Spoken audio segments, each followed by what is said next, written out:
kurikirana amakuru mu Kinyarwanda kuri radiyo Urumuri. Amakuru ava impande enye z'isi yose,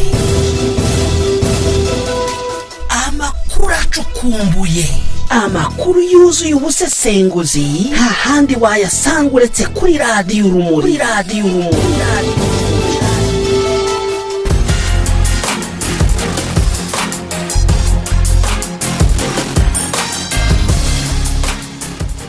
Twongeye kubasuhuza mwese abaduteze amatwi, turabashimira ko mukomeje gukurikira radiyo Urumuri muri benshi muri gahunda z'ibiganiro binyuranye. Tubahaye ikaze no muri aya makuru yo kuri uyu wa gatanu tariki ya 24 Ukwakira umwaka wa 2020. Kumva ko kugenda bibahenda bibabangamiye, ubwo nayo ni intambwe twateye. Nyuma y'ijambo Paul Kagame yavugiye mu muhango w'irahira ry'abasenateri bashya, abatavuga rumwe n'ubutegetsi bwe baramubwira ko akwiye kumva no gukemura ibibazo by'abaturage birimo n'akarengane abo baturage ubwabo bivugira. Ikinyarwanda abyumve tumaze kurambirwa. Kimwe cya kane cy'imyaka ijana n'iki. Faustin Twagiramungu wahoze ari minisitiri w'intebe, ni umuyobozi wa RDI Rwanda Nziza, akaba n'umuvugizi wa MRCD Ubumwe.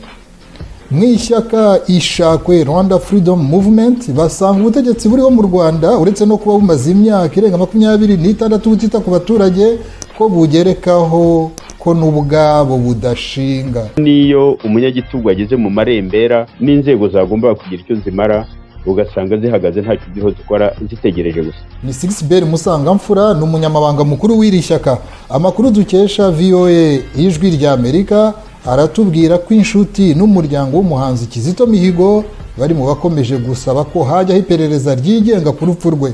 Kuri iyi ngingo turaza kumva Pasteur Jean-Claude Habimana, ni umwe mu bakurikiranira hafi umunsi ku wundi bibera mu Rwanda.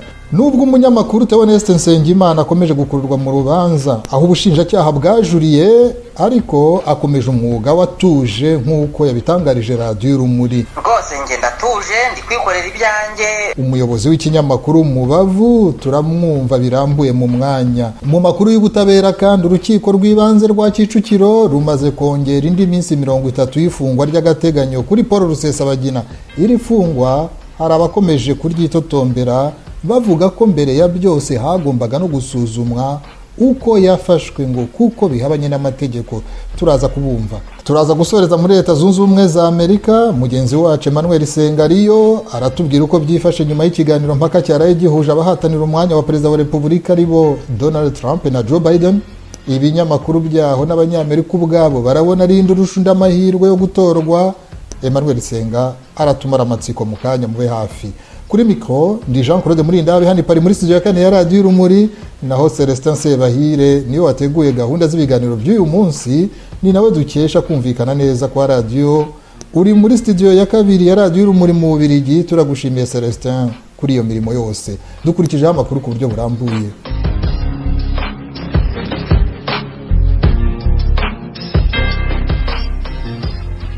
Kuri uyu wa kane nibwo abasenateri 6 bashya barahiriye imbere y'abategetsi bakuru b'u Rwanda, barangajwe imbere na perezida wa Repubulika Paul Kagame. Mw'ijambo yavugiye muri uyu muhango yibukije inshingano z'abasenateri, akomoza ku cyorezo cya COVID-19 atatinzeho uretse gusaba abanyarwanda kwihangana. Asoza avuga ko yamenye ko abaturage bazamuye ijwi basaba ko havanwaho icyemezo cyari cyafashwe hongerwa igiciro cy'ingendo. Paul Kagame avuga ko bakabaye bishimira ko kuguma mu rugo bitagikaze nka mbere, ko ahubwo noneho bashobora kugenda. Yongeraho ko icyo kibazo cy'ibiciro ari icyo gutekerezwaho. Ibi byatangaje abantu kuko yabivuze nk'utazi ko mbere yaho umunsi umwe ibiciro byari byongeye gusubizwa uko byahoze.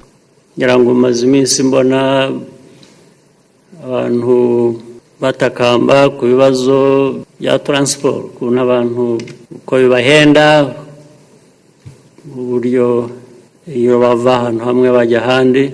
Icyo ni ikibazo kubera ko nanone nyine umuntu akurikije amateka uko y'iki kibazo iki cyorezo duhanganye nacyo, uko tugenda tugisohokamo tutera intambwe, ntabwo ibintu byose byahera ko bisubira ko byari bimeze. Ibyo rero barabyiga, turareba ibishoboka, ariko ku rundi ruhande bivuze ko kuko aho abantu bashobora kumva ko kugenda bibahenda bibabangamiye, ubwo nayo ni intambwe twateye, kubera ko aho tuva nuko ahubwo ntawari ukwiye kuba agenda. Abatavuga rumwe n'ubutegetsi bwa Paul Kagame barasobanura ko akwiye kumva kurushaho ndetse no gukemura ibibazo by'abaturage nta kubirangarana.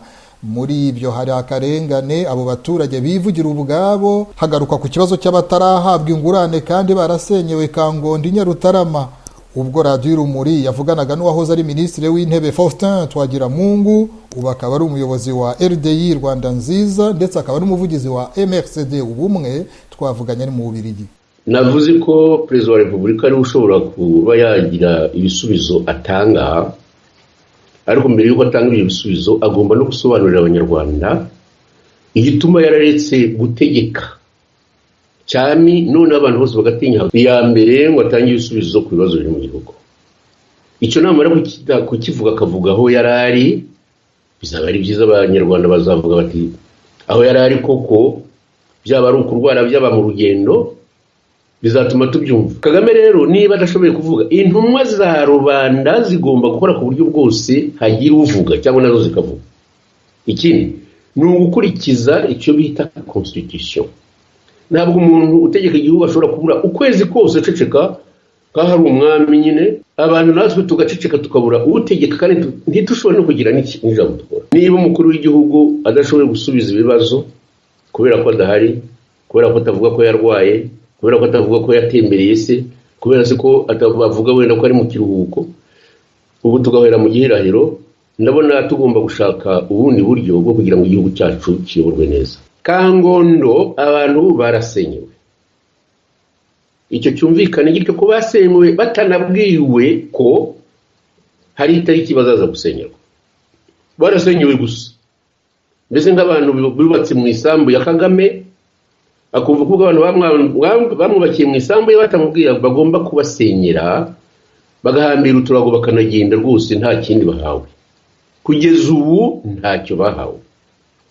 Ariko ndagira ngo mwibutse ikintu kimwe, nuko Kagame yabashubije ko kuba barabasenyeye ntacyo bitwaye, ndetse ahandi bari kuzana za tingatinga bakakubita amazu bagakubita n'abayarimo bakajya kujugunya. Uranyumvira neza? Hamwe n'abari mu mazu tingatinga zikajya ziyora zijya kujugunya. Umukuru w'igihugu abivuga. Abandi rero bahubwira ko hari abantu bafitemo inyungu cyane cyane mu muryango we, singiye kuvuga abaribo, azabigeza abamenye ko bagomba kuhashyira ibintu mbese bimwe biruga babwira abazungu ko bazanye amajyambere, niba ari amahoteli niba ari ibindi bashaka kuhashyira ntawamenye. Ndagira rero ngo mbwire ari abari mu muryango wa Kagame, ari nabo ngabo yashizeho ngo babeshya ko ngo ari intumwa za rubanda, ari nabo bava kuri Premier Ministre kugeza hasi. Ikintu ushaka ko bashyira mu bwonko ni kimwe gusa rukumbi, kumenya ko igihugu ari icya Rwanda. Uwahoze ari Minisitiri w'Intebe mu Rwanda Faustin Twagiramungu turaza kongera kugira icyo tumubaza mu makuru arebana n'ubutabera mu mwanya.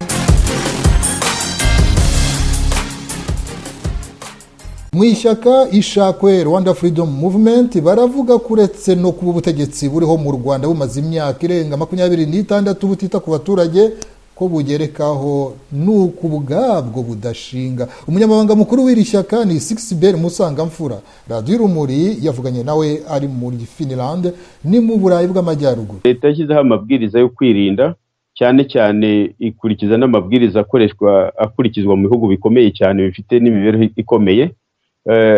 Noneho leta ishyiraho ibyo ngibyo ariko ntiyagira ingamba igena zo kugira ngo ifashe abaturage nyine bazaba baguye mu kangaratete badashoboye kugira imibereho kubera ko babeshwaho nuko bavuye mu rugo bakajya gushaka ikibabeshaho buri munsi. Kubaheza mu rugo rero byari nko kubasonga, ku buryo n'abaturage bavuga bati tugiye kwicwa n'inzara, bati aho kwicwa n'inzara twakwemera tukicwa na corona. Icyo kintu cyari gihari. Mutese ni iki leta yari ikwiye gukora? Leta icyo yari ikwiye gukora cya mbere, u Rwanda ntabwo ari igihugu kimwe kuri iyi si dutuye, ntabwo ari cyo gihugu cyonyine kiri kuri iyi si dutuye.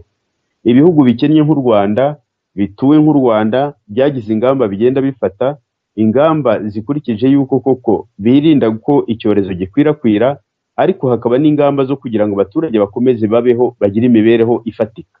Noneho leta ikaba yanasaba n'inkunga hirya no hino, ikibonye ikagira ukuntu igira ikigeza ku baturage, nabo ubwabo bakagira ikibabeshaho muri icyo gihe bariho bakurikiza za gahunda zo kwirinda icyo cyorezo. Ibyo bintu nta byabaye. Ikindi, ubona ingamba zafashwe na leta y'u Rwanda zari zikakaye cyane ku buryo zitatumaga mu by'ukuri abaturage bashobora no kugenda ngo birwaneho, nkaguma mu rugo ku baturage bagomba kugira icyo batamira, ari uko bavuye mu nzu bakajya mu murima bakagira utwo bajya gukora, bakajya gushakisha hirya no hino ikibabeshaho. Kuvuga uti guma mu rugo nusohoka uracibwa amafaranga cyangwa urafungwa cyangwa urakubitwa, icyo cyari ikibazo gikomeye cyane. Ugasanga ari ingamba zafashwe zirengagije imibereho y'abaturage, zirengagije umwimerere w'igihugu nyawo.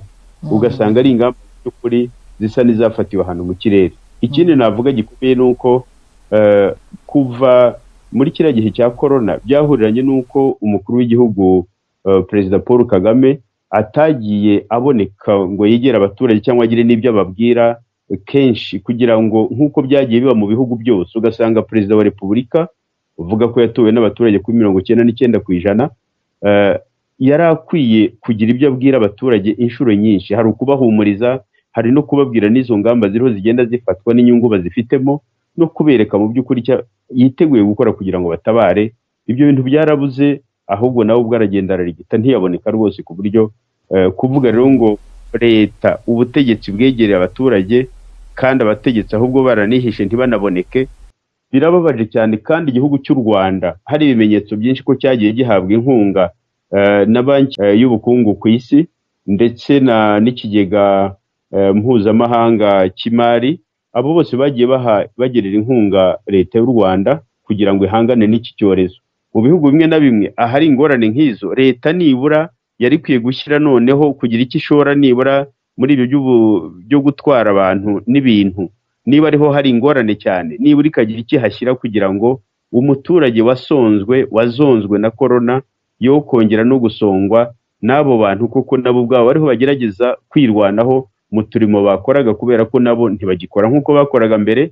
Ariko umuti wo kugira ngo bo bazamure ibiciro, bo nyine barumva ni inyungu zabo bariho barwanaho. Leta yari ikwiye kurwana ku muturage, ikavuga iti kiriya cyuho reka tugire icyo tugikoraho, nibura abaturage bazonzwe n'iki cyago n'ingaruka zacyo, nibura bo kubura n'uburyo bwo kugira ngo umuntu ave hano ajya ahandi. Nyine birumvikana ko ingamba zigenda zifatwa zigaragaza ko ubutegetsi mu by'ukuri bugomba kuba butagikurikira cyane ibirebana n'abaturage. Bikaba bigaragaza ko ahandi ari ibimenyetso bikomeye cyane by'inanirwa ry'ubutegetsi. Mu by'ukuri ibibazo bigaragaje, navuga ko ibibazo bigaragaje mu by'ukuri umwimerere wa leta ya FPR Inkotanyi ikipfana n'abaturage cyaragaragaye muri iki cyorezo cya COVID. Biriya bigaragaza ko ubutegetsi buba bufite intege nkeya mbese mu nshingano zabwo, ibyo bwagombaga gukora. Mbona leta y'u Rwanda ikishishikaje ni ugushaka umutekano mwinshi cyane unakabije, umutekano w'abategetsi. Noneho ikibazo cy'abaturage bakaba ari abantu bari aho ngaho nk'inka bagenda bakama aho bashakiye. Ariko biriya bigaragaza intege nkeya, bigaragaza politiki idafatika yo gufasha abaturage, bikagaragaza nyine n'icyo kintu cy'uko abantu bayoboye igihugu bameze nk'abantu b'abacanshuro bavoma bajyana iyo bashaka. Kandi n'ibimenyetso byagiye bigaragara yuko imitungo bamaze kugwiza mu bihugu byo hanze, mu mabanki yo hanze, ari imitungo iremereye. Numvaga muri make ari icyo ngicyo nabivugaho, ko ngiye mbona ari ubushobozi bukeya na politiki idafatika iyo leta iriho ikoresha. Ikigaragara cya mbere ni uko afite ibibazo byihariye kandi akaba afite n'ibibazo by'ubuzima. Ibyo byo abantu benshi, abantu bose ntibabura indwara zinyuranye barwara. Kuba yarahuye n'ibibazo by'ubuzima, icyo ngicyo, ibibazo by'amagara, ibyo ngibyo ni ukuri biriho, ariko nta nubwo ari ibintu bije ubu ngubu, ni ibintu amaranye igihe. Uko biri kose igihugu kiba gifite umutegetsi akarwara ntikigire n'icyo kigaragariza rubanda, ni ikibazo gikomeye, kubera ko mu by'ukuri usanga nyine abaturage bari aho ngaho bavuga ati ariko umuyobozi wacu ari hehe, noneho n'abandi bakaruca bakarumira, nk'aho umuyobozi aba ashaka kuba ari nk'Imana itarwara, nk'aho kurwara atari ibintu bisanzwe ku kiremwa muntu. Ni ikibazo rero gikomeye kuko bigaragaza mu by'ukuri ko nyine umutegetsi aba yageze hahandi aba yananiwe. Mu by'ukuri ingoma nyinshi iyo zijya kurangira, cyangwa se n'abategetsi benshi iyo bayacyuye igihe, kiriya ni kimwe mu bimenyetso bikomeye cyane kitabeshya kigaragaza ko umuntu intege ziba zamubanye nkeya. Ndumva ari icyo ngicyo navuga. Naho ibyo abantu bavugaho cyane muri iki gihe ntabwo ari byo natindaho, kuko icy'ingenzi kigaragara ni uko afite intege nkeya, ageze hahandi, mbese ni nka ya ntare mbese igera hahandi iba yarakutse amenyo ikagira igata intama. Mbona Kagame ari hageze mu byerekeranye n'imitegekere, mbona yageze mu bihe bye bya nyuma byo gutegeka. Umunyamabanga mukuru w'ishyaka Ishakwe Rwanda Freedom Movement Sigisibert Musangamfura, turagushimiye. Ikiganiro kirambuye twagiranye tuzakibagezaho muri iyi minsi. Amezi 8 arashize Kizito Mihigo atabarutse. Hari ku itariki ya 17 Gashyantare uyu mwaka, ubwo polisi y'u Rwanda yavugaga ko yiyahuye yakoresheje amashuka aho yari afungiye muri kasho. Ibyo ntabwo imiryango mpuzamahanga iharanira uburenganzira bwa muntu yigeze bishira amakenga, ahubwo yasabye ko hakorwa iperereza ryigenga. Ubuhamya bwatangiwe muri bimwe mu binyamakuru biri mu Rwanda, bunatanzwe n'uwahafungiye muri sitasiyo ya Remera, bwavugaga ko kuhiyahurira ari ibintu bisa n'ibidashoboka. Mbere ya byose tubanze twumve Agnes Uwimana Nkusi, ni umunyamakuru uri mu Rwanda, uko yari yabitangarije ikinyamakuru Ishema TV cy'imbere mu gihugu hari nyuma y'urupfu rwa Kizito. Televiziyo zose, social media zose zirabivugaho, ariko niba bavuze ngo yiyahuye, nta n'umwe uri butinyuke gukora, nta munyamakuru n'umwe uri butinyuke gukora isesengura bavuga atari ko mu by'ukuri koko Kizito yiyahuye. Ko bavuga uburyo yahuyemo, bakavuga ko yafashe ishuka agashyira ku idirishya muri grillage, ariko iremera muri ya brigade nanjye narahafungiwe. N'ahantu nanjye nafungiwe ntabwo mbyumva, hanye ntabwo nabyumva uburyo umuntu yahiyahura, ntabwo mbibona, simbishyikira kuko nanjye narahabaye, icyo cyumba bamushyizemo nanjye nakibayemo, ariko ugasanga mbese ni ibintu wakagombye kwitonda ugakora analize ugashakisha n'izo facts ukavuga uti koko umuntu yari yahuye nibyo cyangwa sibyo. Ariko nta munyamakuru n'umwe wigeze ufata mikoro ngo azenguruke abaze ku kijyanye nuko Kizito yaba yari yahuye n'urupfu rwa Kizito. Oya, bose bagize ubwoba, baratinya, mbese nk'abantu b'ibikange, ni ukuvuga ngo ni uguceceka gusa, icyo bakubwiye akaba ari kisubiramo. Ubwo ugasanga igitangazamakuru ntacyo rizatugezaho mu by'ukuri. Amakuru dukesha VOA ijwi rya Amerika aratubwira rero ko inshuti n'umuryango w'umuhanzi Kizito Mihigo bari mu bakomeje gusaba ko hajyaho iperereza ryigenga ku rupfu rwe. Hari abavuga ko kuvutsa ubuzima umunyamahoro nka Kizito birenze ihaniro. Nibyo Pastor Jean Claude Habimana yadutangarije. Urupfu rwa Kizito rwababaje abanyarwanda nibyo, ariko nanone navuga ko FPR yarenze umurongo utukura nk'uko chairman wabo akunda gukoresha iryo jambo, avuga ko abantu barenga umurongo utukura. Umurongo utukura rero FPR yarawurenze. Kwica Kizito byabaye nyuma yo kwica abanyarwanda b'ingeri nyinshi b'imfu zitandukanye zababayeho bikozwe na FPR, kandi ni ibintu bikorerwa abanyarwanda babibona kandi twese tuzi. Benshi bicwa kubera ubwoko bwabo, bende bakicwa kubera ibitekerezo byabo cyangwa imyemerere yabo cyangwa uturere twabo, bazize uko bavutse. Izo mfu zose zitandukanye rero zikorerwa abanyarwanda, kandi ni ikibazo gikomeye abanyarwanda twese dufite. Ariko kwica Kizito byo byabaye nko kuvuga ngo noneho ubu butegetsi bwo bwarenze haniro. Ntavuga ko nanjye ko ari ikibazo gikomeye kandi giteye inkeke, kandi urupfu rwa Kizito ntago ari urupfu rwaceceka gutya. Haba bakwiye gukoraho iperereza cyangwa abantu bakibaza ibibazo, kandi ibyo bibazo bigomba kubonerwa ibisubizo bitewe cyangwa bitanzwe n'ubutegetsi bwa FPR. ntabwo rero bizacira hano. Ari abanyarwanda dukeneye ibisobanuro ku rupfu rwa Kizito, ndetse n'abanyamahanga bakeneye ibisobanuro ku rupfu rwa Kizito. Kizito Mihigo yari ikimenyetso, yari isura, yari igitekerezo, ndetse yari umuntu udasanzwe ku banyarwanda, ndetse urabona ko byari no ku banyamahanga. Yari umuhanzi ukomeye, ndetse wagize uruhare rukomeye mu gutanga umusanzu we mu kubaka u Rwanda no kubanisha n'abanyarwanda no kubumvikanisha mu guharanira amahoro, ndetse byongeyeho no mu kwemera abagarura ku Mana ngo abantu bizere Imana kugira ngo babashe kubana mu mahoro. Iki rero ni ikimenyetso gikomeye, kandi ubutegetsi bwa FPR bwakoze buzi neza ko ari uburyo bw'ubwicanyi bamenyereye gukora, ariko ni isomo rikomeye nabo ubwabo bakoze, nako ni ikosa rikomeye nabo ubwabo bakoze, bitanga isomo ku banyarwanda, kuko n'ubundi buriya butegetsi bigaragara ko bunaniwe, kandi si no kunanirwa gusa, kuko buriya amaraso arasama. Ntabwo rero kuyobora igihugu ukoresheje imbunda, ukoresheje inkota, umena amaraso uzaba uyobora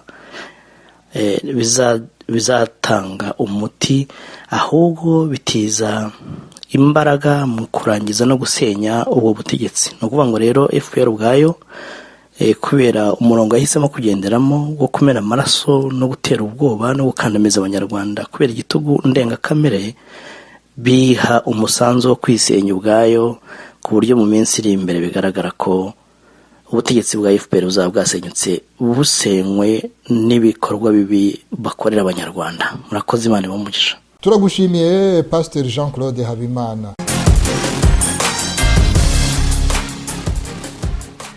Nubwo umunyamakuru Theoneste Nsengimana, uyu ni umuyobozi mukuru w'ikinyamakuru Umubavu TV, nubwo akomeje gukururwa mu rubanza aho ubushinjacyaha bwajuriye, ariko akomeje umwuga watuje nk'uko yabitangarije Radio Urumuri uyu munsi ku manywa. Tuganira twatangiye tumubaza ibyo akomeje gushinjwa umuyobozi w'ikinyamakuru Umubavu TV Theoneste Nsengimana. Ni ukuvuga ngo ntabwo ibyo nkurikiranyweho byahindutse. Ubundi iyo urebye uko bimeze ubona ko ubushinjacyaha bwahise bunjuririra muri iki gihe hashize iminsi 5 gutanga uko bigaragara ku itariki baranjuririra. Bajurira ariko batanyuzwe rero n'icyemezo cy'umucamanza yafashe cyo kundekura by'agateganyo. Ni ukuvuga ngo ubu icyo ejo narahamagariwe kuburana, ariko ntaburanye kubera ko umucamanza yavuze ko hari imanza nyinshi kandi z'abantu baba bari muri gereza, donc abafunzwe nibo baha prioritaire cyane kurenza ababa barekuwe bari hanze bari libere.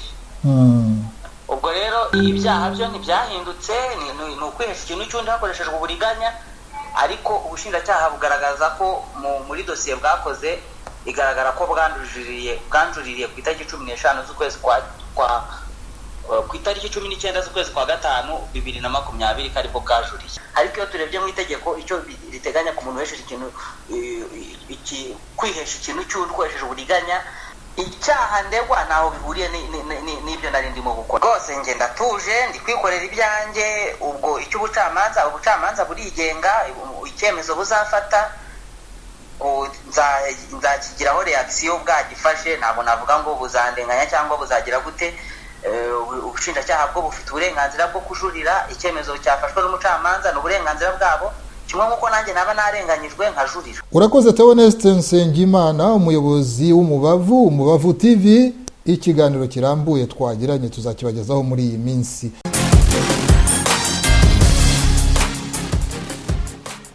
Tukivuga ku makuru y'ubutabera kandi, urukiko rw'ibanze rwa Kicukiro rumaze kongera indi minsi 30 ku ifungwa ry'agateganyo kuri Paul Rusesabagina umaze amezi asaga birafunze. Iri fungwa hari abakomeje kuryitotombera bavuga ko mbere ya byose hanagombaga gusuzumwa uko yafashwe, ngo kuko bihabanye n'amategeko. Mu mwanya ushize ubwo twavuganaga n'uwahoze ari Minisitiri w'Intebe Faustin Twagiramungu, yatubwiye ko Paul Rusesabagina atarakwiye kuba ari mu munyururu. Ku kuri iyo mfungwa rero y'icyamamare nibwira ko Kagame bizamutera ibibazo niba atarushoboye kumvikana na ba shebuja cyane cyane abari muri Amerika.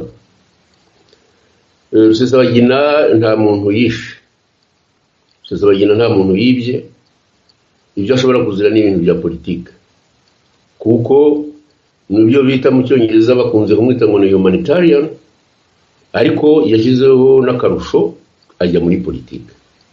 Bamufashe rero nk'umunyapolitike, agomba kurekurwa kubera ko nta cyaha numva yakoze cyo kujya muri politiki.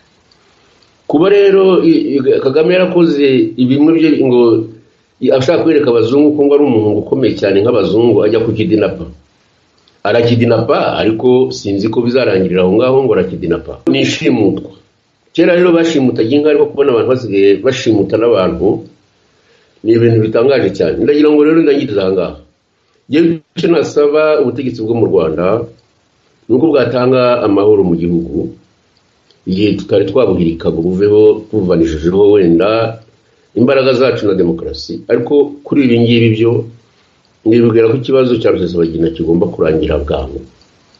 Rusesabagina nongere mbisubire, si umwicanyi, yakijije abantu. Rusesabagina akunda demokarasi, arashaka ko abanyarwanda bashyira hamwe, agashaka nuko demokarasi ikwira mu gihugu. Rusesabagina niba yarahagurutse akajya Dubai, ntiyabwo yagombaga gufatirwayo, nta muntu yishe, nta muntu yibye, ntaki. Ntabwo rero yazira ko ashaka ko abanyarwanda bashyira hamwe, wenda bagashyira hamwe ku buryo bubashobokeye, abafite imbaraga bakarwana, abatazifite bakazakoresha politiki, ariko ntarekurwe, kuko ibyo arimo ntabwo ari icyaha. Nkaba rero ngewe mbona nta yandi magambo navuga, gusa nuko abanyarwanda bashyira hamwe bagakomeza gukora akantu mbese gasa no kotsa igitutu ababa bashyigikiye ubwo butegetsi bwo mu Rwanda, bakababwira ko nyuma ya 1/4 cy'imyaka 100 gishize ubu iyi ngoma igomba kuvaho, ikavaho mu mahoro. Faustin Twagiramungu wahoze ari minisitiri w'intebe mu Rwanda, muri iki gihe akaba ari perezida wa Rwanda Dream Initiative, RDI Rwanda nziza, ni n'umuvugizi wa MRCD ubumwe. Turagushimiye Faustin Twagiramungu. Twerekeze muri Leta Zunze Ubumwe za Amerika. Mugenzi wacu Emmanuel Senga uriyo, byifashe bitaho ngaho, watubwira nyuma y'ibiganiro mpaka byaraye bihuje abahatanira umwanya wa perezida wa Repubulika aribo Donald Trump na Joe Biden, ibinyamakuru byaho n'abanyamerika ubwanyu murabona ari indurushu amahirwe yo gutorwa? Abadukurikiye bategereje ko wabamara amatsiko. Uri muri leta ya Carolina y'Amajyaruguru, North Carolina, Emmanuel Senga. Nibyo kuko Jean Claude, amatora muri Leta Zunze Ubumwe za Amerika ageze ahashyushye nyuma y'impaka rushanwa z'umugoroba w'ejo. Abatari bagira uruhande bahitamo babonye icyabafasha. Amatora muri Leta Zunze Ubumwe za Amerika, itangazamakuru yagiramo uruhare rukomeye kuko riyobora abazatora rikoresheje amasesengura riteganya buri gihe. Gusa icyo twagomba kuvuga no kumenya nuko hari buri gihe icyo twakwita nk'impembe ebyiri mu itangazamakuru, uruhembe rutwara ku barepublikani n'urundi rutwara ku bademokarate. Hagati ya zombi uhasanga n'irindi rifata impu zombi, cyangwa rikaguma hagati rigatanga amakuru atabogamye. Kugira ngo abadukurikiye babyumve neza, reka dufate urugero rwa televiziyo ebyiri zikomeye hano muri Leta Zunze Ubumwe za Amerika, ariyo Fox na CNN. Fox ivugira yogeza abarepublikani, naho CNN ikabogamira ku bademokarate. Muri rusange ariko ibinyamakuru bigaruka ku nsinzi ishobora gutwarwa na Joe Biden, bikemeza ko yagira ibyo ahindura kurusha Donald Trump umaze imyaka 4 avuga ibintu yakora ariko ntabikore. Ibinyamakuru by'abarepublikani biherutse kwandika ko 56% y'Abanyamerika bagaragaza ko bazatora Donald Trump, ngo kubera ko ibyo yabagejejeho mu myaka 4 ishize nk'uko byandikwa na Fox News bibashimishije. Joe Biden asubiza ikinyamakuru Gallup cyavugaga ko 54% b'Abanyamerika bamerewe neza ku rwego rw'ubukungu. Ati niba ari uko babitekereza ntibazigere bantora. Ati kandi birerekana ko bibagirwa vuba. Yongeraho ati hejuru y'ibyo dufite umuperezida utikoze indangagaciro z'Abanyamerika muri rusange. Ntabwo akunda abaturage, ntiyitaye ku buzima bwabo, ku buryo yahisemo gukerensa no COVID-19 no kutambara agapfukamunwa. Muri iyi ntero Joe Biden yari amaze kugaragaza ikizaranga aya matora. Icya mbere, kuzamura ubukungu biza ku isonga, hagakurikiraho ubuzima bwabo bw'abanyamerika, ihinduka ry'ikirere naryo rikitabwaho, ndetse na ba nyamuki. Muri rusange ibinyamakuru bikaba bigaragaza ko abanyamerika babarizwa mu ishyaka ry'abarepublikani bemeza ko bazatora Joe Biden kuko batizera ibyo Donald Trump yakora abonye indi manda. Urugero, ikinyamakuru The American Independent cyakoze igereranya rigaragaza ko abarepublikani biyandikishije ku malisiti y'amatora 8% bari baratoye Hillary Clinton muri 2016 hamwe na 16 babarwa mu batsimbaraye, mu gihe muri 2012 6% b'abarepublikani na 17% bari baratoye Barack Obama muri 2012 nk'uko nari ndibanze kwivuga. Ubu rero 11% b'abarepublikani baravuga ko bazatora Joe Biden, naho ku batsimbaraye nabo baragenda biyongera cyane. Aho imibare ihinduka cyane ni mu rubyiruko n'abitwa ko bakunda n'abahuje igitsina. Ibaro ryakozwe na University ya Tufts ryerekana ko 20% mu batoraga abarepublikani ubu bahinduye bazatora Joe Biden. Ikibatera nuko basanga ikibazo cyabo cy'imiterere yabo ndetse n'ubutabera bukigenerwa bidahagije ku butegetsi bwa Donald Trump. Mu bazatora bakiri bato byagaragaye ko bo bitaye cyane ku mihindagurikire y'ikirere, inguzanyo y'abanyeshuri n'ubuzima bw'ababo muri iki gihe cya coronavirus, aho basanga nta kigaragara Donald Trump yabikozeho. Iyi ngingo yakozwe ikemeza ko abazatora umukandida w'ishyaka ritari iryabo bizaterwa n'uko babona ko azita ku bibazo byabo bahanganye nabyo. Kugeza ubu hari abarepublikani b'ibishyitsi batangaje ko bazatora Joe Biden. Abo barimo Tom Ridge wigeze kuba guverineri wa Pennsylvania ndetse akaba na sekretari wa leta ushinzwe ibibazo by'abinjira ku butegetsi bwa George Walker Bush. Aragira ati, igihe ni iki tukirukana Donald Trump. Cindy McCain, umupfakazi wa Senator John McCain uherutse kwitaba Imana, muri Twitter yagize ati, dufite umukandida umwe ufite indangagaciro z'igihugu ku mutima, uwo ni Joe Biden. Uwigeze kwiyamamariza uriya mwanya wa perezida wa Leta Zunze Ubumwe za Amerika akaba na guverineri wa Ohio John Kasich nawe yatangaje ko azatora Biden. Ati, genzi Biden ushyira mu gaciro umunyakuri wubaha, nguwo uwo nzatora. Twavuga ko dusoza ko ibizayobora aya matora ari ubukungu, ubuzima, ihinduka ry'ikirere. Muri byose Joe Biden asa nk'uhagaze neza kuko yerekana ko Leta Zunze Ubumwe za Amerika zirimo gushwana n'abafatanyabikorwa barimo Burayi n'Ubushinwa kubera politiki. Trump akerekana ko Donald Trump yatsinzwe na coronavirus, aho Amerika yapfusha abantu bagera ku 220 kandi bigikomeza, kandi akanenga kuba Donald Trump yaravanye Amerika mu masezerano y'i Paris yaragamije ihindagurika ry'ikirere. Nta cyari cyakorwa rero kuko perezida wa Repubulika Zunze Ubumwe za Amerika agenwa n'abatozi bakuru nyuma y'itora ry'abaturage. Gusa Joe Biden afite intera muri za leta zikomeye arizo Florida, Arizona, Carolina y'Amajyaruguru, Michigan, Wisconsin na Pennsylvania. Tutegereze ku kwezi rero kugushyingo kuje turebe uko bizaba bimeze bwana Jean Claude. Turagushimiye cyane Emmanuel Senga. Mu cyumweru gitaha ni wowe cyangwa Rubens Mukunzi nawe uri muri icyo gihugu, umwe muri mwe azatubwira aho bizaba bigeze. Abakunda amakuru murahababereye. Amakuru uyu munsi ni naha tuyasoreje. Mwakoze abayakurikiye. Kuri mikro ndi Jean Claude muri ndahabe handi pari muri studio ya 4 ya Radio Urumuri, naho uwatugejeje ibiganiro by'uyu munsi ndetse agakurikirana hafi na gahunda zose ikoranabuhanga ni Celestin Sebahire uri muri studio ya 2 ya Radio Urumuri aho mu Bubiligi. Turagushimiye Celestin mu gusohoza neza iyo mirimo yose. Inshuti muduteza amatwi bakunzi ba Radio Urumuri, mwese weekend nziza.